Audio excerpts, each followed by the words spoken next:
నమస్తే అండి. మన భారతదేశంలో కొన్ని నేరాలకి శిక్షలు చాలా తక్కువ, లేదా కొన్నిసార్లు తప్పించుకునే అవకాశాలు కూడా ఎక్కువగానే ఉంటుంటాయి. దానికి ఒక 2 ఉదాహరణలు తీసుకుంటే, ఒకటి ఆర్థిక నేరాలు.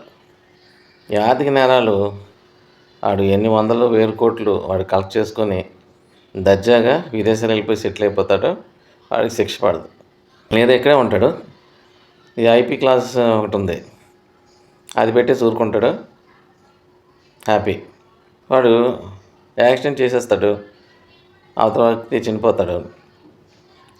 అని దానికి శిక్ష తక్కువ. మర్డర్ చేసేసాడంటే దానికి శిక్ష ఎక్కువ. ఈ ఆర్థిక నేరం చేసిన వాడి వలన కొన్ని వందల మంది చనిపోయినా సరే దానికి శిక్ష తక్కువ. ఎందుకంటే డైరెక్ట్ అంటే పర్సన్ టు పర్సన్ చేయలేదు అన్నది అక్కడ శిక్షాస్మృతిగా చూస్తారు తప్ప, వాడే కాజ్ అయినప్పుడు దానికి శిక్ష ఎందుకు అంత తీవ్రంగా ఉండదు అని ఒకసారి అనిపిస్తుంది అన్నమాట. అగ్రికల్చర్ కేసు తీసుకోండి, సహారా తీసుకోండి, ఇంకా చాలా ఆర్థిక నేరాలు చేసిన వాళ్ళు విషయం తీసుకోండి, చిట్స్ తీసుకోండి. ఇవన్నీ తీసుకుంటే దీనిలో వందల మంది చనిపోయారు. బికాస్ ఆ కంపెనీ వాడు ఎగ్గొట్టాడు కాబట్టి చనిపోయారు.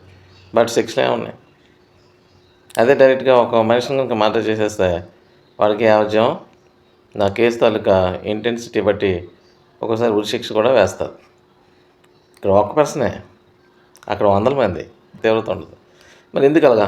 ఈ చట్టంలో ఉన్న లొసుగులు డ్రైవింగ్ అంతే.